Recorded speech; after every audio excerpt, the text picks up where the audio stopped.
ನಮಸ್ಕಾರ ಎಲ್ರಿಗೂ welcome back to my channel. Friends, ಎಲ್ಲರಿಗೂ ಗೌರಿ ಗಣೇಶ ಹಬ್ಬದ ಆರ್ಥಿಕ ಶುಭಾಶಯಗಳು. ಫ್ರೆಂಡ್ಸ್, ಹೋಪ್ ಎಲ್ಲರೂ ತುಂಬ ಚೆನ್ನಾಗಿದ್ದೀರಾ ಅಂತ ಹೇಳಿ ನಾವು ತುಂಬ ಚೆನ್ನಾಗಿದ್ದೀವಿ.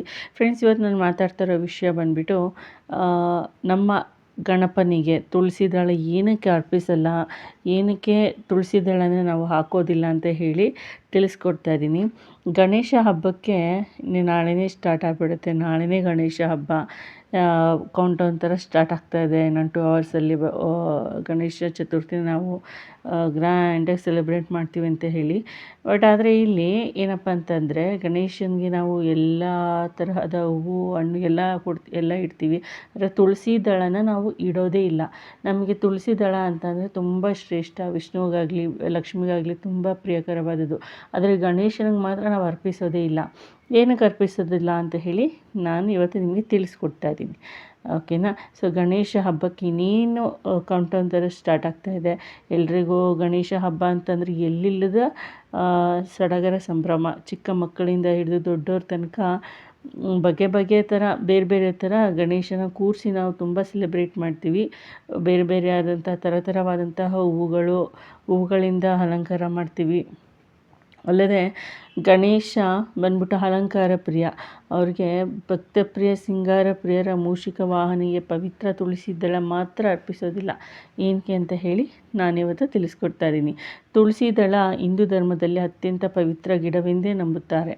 ತುಳಸಿ ಇಲ್ಲದ ಮನೆಯ ಮುಂಬಾಗಿಲು ನಮಗೆ ಭಾರತದಲ್ಲಿ ಸಿಗುವುದೇ ಅಪರೂಪ. ತುಳಸಿಯನ್ನು ಲಕ್ಷ್ಮಿಯ ಇನ್ನೊಂದು ಪ್ರತಿರೂಪ ಅಂತಲೇ ಕರಿತೀವಿ ನಾವು. ಔಷಧಿ ಗುಣಗಳಿಂದ ಮಾತ್ರವಲ್ಲ, ಹಲವು ರೀತಿಯಲ್ಲಿ ನಮಗೆ ಪವಿತ್ರವಾದಂತಹ ಒಂದು ದಳ.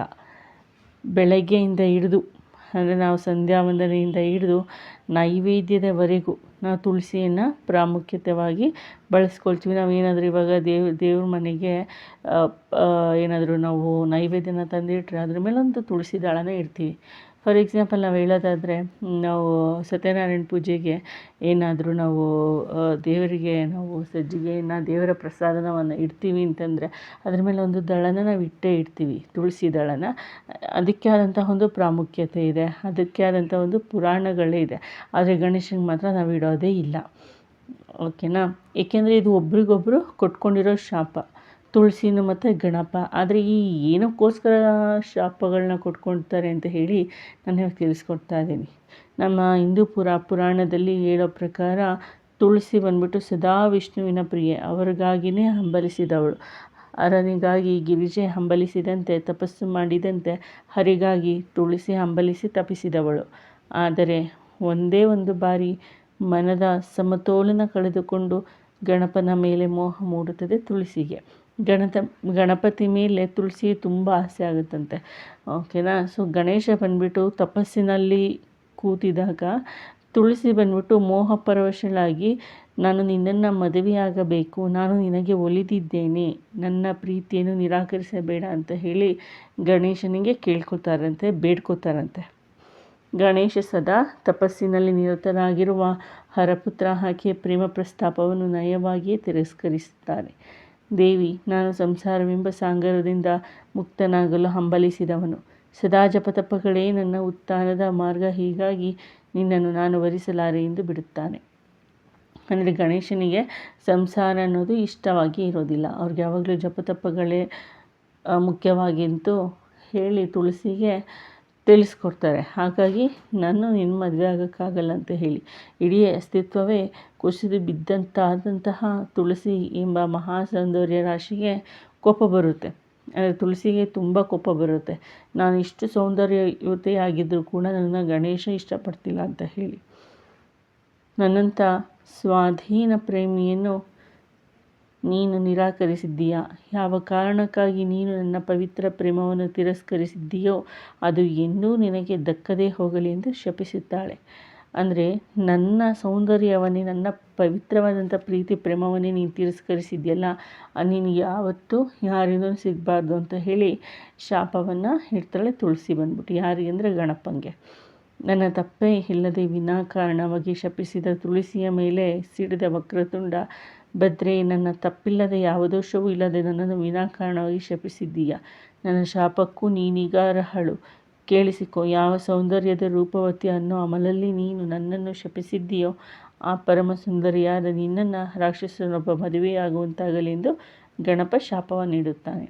ಅಂದರೆ ಗಣಪ ಯಾವುದೇ ತಪ್ಪೇ ಮಾಡಿರೋದಿಲ್ಲ, ಆದರೆ ಇಲ್ಲಿ ತುಳಸಿ ಬಂದ್ಬಿಟ್ಟು ಶಾಪವನ್ನು ಕೊಡ್ತಾಳೆ. ಹಾಗೆಯೇ ಗಣೇಶನು ಕೂಡ ತುಳಸಿ ಮೇಲೆ ಶಾಪವನ್ನು ಕೊಡ್ತಾರೆ. ನಾನು ತಪ್ಪೇ ಇಲ್ದಲೇ ಇದ್ದ ಮೇಲೆ ನೀವು ನನಗೆ ಶಾಪವನ್ನು ಕೊಟ್ಟಿದ್ದೀರಾ ಅಂದಮೇಲೆ ನನ್ನ ಶಾಪಕ್ಕೂ ನೀನು ಅರ್ಹಳಾಗಿದ್ದೀಯಾ, ನೀನು ಇಷ್ಟು ಪರಮ ಸುಂದರಿ ಆಗಿದ್ದೀಯಾ ಅಂತ ಹೇಳಿ ನೀನು ಹೇಳ್ಕೊತಿದ್ಯಲ್ಲ, ನಿನ್ನನ್ನು ರೂಪವಂತನಾಗಿ ಯಾರೂ ಸಿಗಬಾರ್ದು, ನಿನಗೆ ರಾಕ್ಷಸನೊಬ್ಬ ಮದುವೆ ಆಗಬೇಕು ಅಂತ ಹೇಳಿ ಶಾಪವನ್ನು ಇಡ್ತಾರೆ. ಗಣಪ ಬಂದು ಹಿಂದೆ ಮುಂದೆ ಯೋಚನೆ ಮಾಡದೆ ಶಾಪವಿಟ್ಟು ಮರಳಿ ಗಣಪನಿಂದ ಶಾಪ ಪಡೆದ ತುಳಸಿ ಒಂದೇ ಒಂದು ಕ್ಷಣದಲ್ಲಿ ಕುಸಿದು ಗಣಪನ ಎದುರು ಮಂಡಿಯೂರಿ, ಗಣನಾಥ, ನನ್ನದು ತಪ್ಪಾಗಿದೆ, ದಯವಿಟ್ಟು ಈ ಶಾಪದಿಂದ ನನ್ನನ್ನು ವಿಮೋಚಿಸು ಎಂದು ಗೋಗರಿಯುತ್ತಾಳೆ. ತುಳಸಿಯ ಗೋಳು ಕರಗಿದ ಗಣೇಶ ದೇವಿ ಕೊಟ್ಟ ಶಾಪವನ್ನು ಮರಳಿ ಪಡೆಯಲು ಆಗುವುದಿಲ್ಲ, ಆದರೆ ಅದರ ಪರಿಣಾಮವನ್ನು ಕಡಿಮೆ ಮಾಡುತ್ತೇನೆ. ಭವಿಷ್ಯದಲ್ಲಿ ನೀನು ಪರಮ ಪವಿತ್ರ ಸಸ್ಯವಾಗಿ ಇಡೀ ಭೂಲೋಕದಲ್ಲಿ ಪೂಜಿಸಲ್ಪಡುವೆ. ಎಲ್ಲ ಶುಭ ಕಾರ್ಯಗಳಲ್ಲಿಯೂ ನೀನು ಪೂಜಿಸಲ್ಪಡುವೆ, ಆದರೆ ನನ್ನ ಪೂಜೆಗೆ ಮಾತ್ರ ನೀನೆಂದೂ ಮೀಸಲಿರುವುದಿಲ್ಲ, ನನ್ನ ಪೂಜೆಯಲ್ಲಿ ನೀನೆಂದಿಗೂ ಬಳಸುವುದಿಲ್ಲ.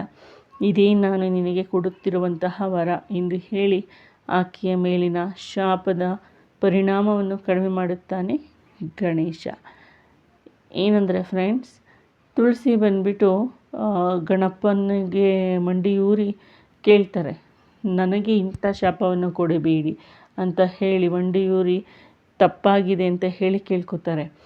ಆವಾಗ ಗಣಪ ಬಂದುಬಿಟ್ಟು ತುಳಸಿಯ ಗೋಳು ಕೇಳಿಸ್ಕೊಳಕ್ಕಾಗದೆ ನೋಡೋಕ್ಕಾಗ್ದಲೇ ಅವರ ಶಾಪವನ್ನು ಮರಳಿ ಪಡೆಯೋದಕ್ಕೂ ಆಗೋದಿಲ್ಲ.